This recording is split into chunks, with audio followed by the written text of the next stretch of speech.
Excel basic से advance series के इस कक्षा में हम लोग जानेंगे काफी इंपॉर्टेंट पॉइंट है, वह है मर्ज एंड सेंटर वाले ऑप्शन का इस्तेमाल करना। वो कहाँ पर होता है? वो होम टैब में होता है।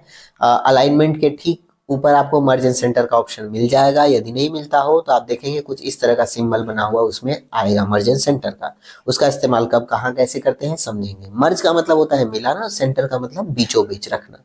मान लीजिए कि मुझे इन तीनों के ऊपर एक और लाइन ऐड करना है और उसमें मुझे हेडिंग क्रिएट करनी है। जैसे मान लीजिए ये नाम का हेडिंग ये है, कॉन्टैक्ट का हेडिंग ये है, एड्रेस का हेडिंग ये है, लेकिन इन सब का भी एक हेडिंग है। मान लीजिए मैं डाटा एंट्री कर रहा हूँ तो मैं ऊपर में अपने हेडिंग यानी शीर्षक में डाटा एंट्री लिखना चाहता हूँ। तो मैं यहाँ से पहले राइट क्लिक करके इंसर्ट करके एक कॉलम को ऐड कर ले, सॉरी एक रो को ऐड करके इसे सेलेक्ट करता हूँ। सेलेक्ट करने के बाद मर्ज एंड सेंटर के कुछ ऑप्शंस को हम लोग यहाँ पे ध्यान देते हैं। पहला ऑप्शन है मर्ज and centre. Merge and centre पे जैसे ही हम लोग क्लिक करते हैं तो क्या होता है कि ये तीनों सेल मिलकर एक सेल में कन्वर्ट हो जाता है। अब ये एक सेल है, इसके अंदर जैसे ही हम लोग लिखेंगे डाटा एंट्री तो देखेंगे कि तीनों सेल मिलकर एक सेल में कन्वर्ट हो गया और जो हमने लिखा वो ऑटोमेटिक सेंटर में ही लिखा हुआ आया। हमें सेंटर अलाइनमेंट की कोई आवश्यकता नहीं पड़ी। अगर आपने मेरे पिछले वीडियोस को देखा है तो मैंने उसमें कवर किया है कि अलाइनमेंट कब होता है और कैसे इस्तेमाल होता है। नहीं देखा है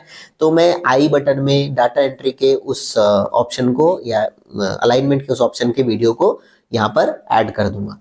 यहाँ पे डाटा एंट्री लिखते ही मर्ज एंड सेंटर हुआ, तो इसका इस्तेमाल मर्ज एंड सेंटर का हो गया, यानी मिलाना और सेंटर में लिखना। उसके अलावा यदि हम लोग और भी ऑप्शन इसका देखें, जैसे मैं यहाँ से थोड़ा सा इसको कलरफुल करके दिखाऊंगा, कुछ इस तरह से हेडिंग हम लोग क्रिएट कर सकते हैं। अगर उसके अलावा वाले ऑप्शन हम लोग देखें तो क्या होता है, जैसे मान लीजिए हम यहाँ एक बॉर्डर बना लेते हैं ताकि बारीकी से आपको सारी चीजें दिखा सकें।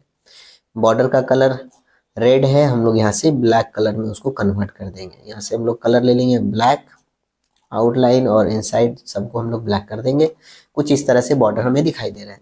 मर्ज एंड सेंटर अगर इस कॉलम पर हम लोग इस्तेमाल करें पहले सेल पर तो देखेंगे कि तीनों कॉलम मिलकर एक कॉलम बन जाएगी और जो भी हम लोग लिखेंगे वो बिल्कुल बीच में लिखने के लिए हमें ऑप्शन मिलेगा। कुछ इस प्रकार से यदि हम लोग मर्ज एंड सेंटर का ऑप्शन यूज करने के लिए दो कॉलम को यानी दो रो को आपस में सेलेक्ट करें और फिर मर्ज एंड सेंटर करें तो ये सारे सेल, सारे छोटे बड़े ऊपर नीचे दाएं बाएं सारे सेल को मिलाकर एक सेल में कन्वर्ट करता है। जबकि उसके नीचे जो ऑप्शन है उसमें हम लोग दो रो को सेलेक्ट करेंगे और यहाँ से मर्ज अक्रॉस ऑप्शन चुनेंगे। मर्ज अक्रॉस करने से हम लोग क्या देखेंगे कि ये भी सेल मिलकर एक बना, लेकिन इसने सारे सेल को मिलाकर एक नहीं किया, बस उसके सीध में एक लाइन में जितने सेल आ रहे थे उन सबको मिलाकर एक लाइन में कन्वर्ट कर दिया।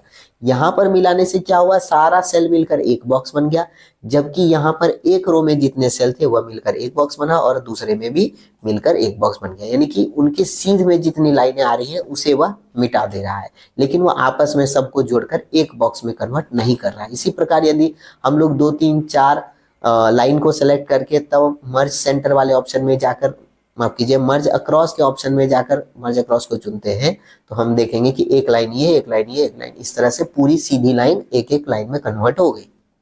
इसके अलावा एक और ऑप्शन है, हालांकि उसका कुछ खास मतलब है नहीं क्योंकि मर्ज सेल का मतलब होता है सारे सेल को मिलाना, जो कि मर्ज एंड सेंटर ऑटोमेटिक पहले से ही वो ऑप्शन कर रहा है। मर्ज एंड सेंटर हमने यहाँ किया था जिस प्रकार दिखाई दे रहा है, मर्ज सेल्स भी उसी प्रकार सेम काम करता है। इन दोनों में ज्यादा कोई डिफरेंस है ही नहीं। इसके अलावा उसमें एक और ऑप्शन है अनमर्ज का। अनमर्ज का मतलब जो भी हमने मर्ज किया है उसे अंडू कर देना या बैक हो जाना। अनमर्ज करते ही जो सेल जैसे दिखाई दे रहे थे पहले से वो वैसे ही अपनी पिछली अवस्था में ही आ जाते हैं, यानी कि वो जैसे थे वैसे ही बनकर चले आएंगे। सारे मर्ज किए हुए सेल अनमर्ज हो जाएंगे, यानी कि जो भी हमने किया उससे एक स्टेप वो पीछे आ जाएगा। हालांकि आप अंडू से भी ये कर सकते हो, बट बहुत सारे काम को करने के बाद अगर आप अंडू करोगे तो सीधा इस ऑप्शन में आप नहीं आ सकते हो, जिसके लिए आप अनमर्ज का इस्तेमाल कर सकते हो। जैसे हमने बहुत सारे काम नीचे किए हैं और डायरेक्ट इस ऑप्शन में आके हम लोग अगर अनमर्ज करते हैं तो मेरी जो पहले डेटा एंट्री के ऊपर ऑप्शन सेल में बटे हुए थे कुछ इस प्रकार से 3 अलग अलग सेल में ये दिखाई देंगे। मैं थोड़ा सा ऑल बॉर्डर करके आपको दिखा देता हूँ।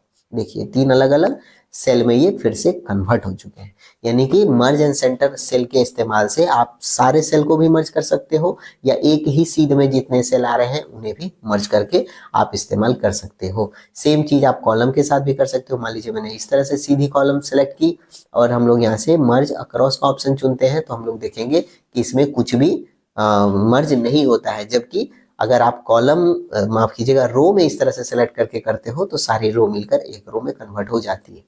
वीडियो अगर आपने यहाँ तक देखा है तो लाइक करना मत जाइए, चैनल पे नए हो तो सब्सक्राइब करिए और ज्ञानी विंडो के इस बेसिक टू एडवांस सीरीज से जुड़कर मुफ्त में घर बैठे एक्सेल काफ़ी आसानी से सीख सकते हो, हर नए वीडियो में नई ट्रिक के साथ, नए फॉर्मूलाज के साथ और नए प्रोजेक्ट के साथ साथ। तब तक के लिए आप सभी का बहुत बहुत धन्यवाद।